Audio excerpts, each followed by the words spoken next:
مرحبا بكم والسلام عليكم.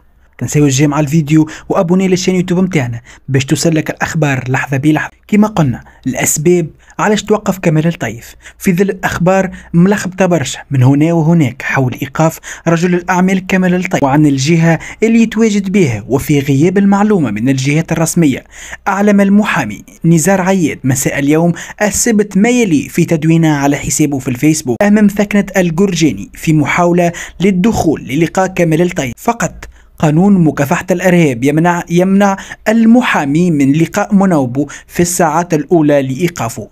نستخلص إذا أنه كمال الطيف متواجد في ثكنة الجرجاني وغير مسموح للمحامين مرافقة. نعرفوا اليوم اللي تم إيقاف كمال الطيف، موضوع الساعة في تونس الآن إيقاف كمال الطيف بعد ما مشاو لدارو. بكل صراحة ننتظروا الساعات القليلة القادمة عن مفاجآت بالجملة، وهناك المزيد والمزيد من الإيقافات.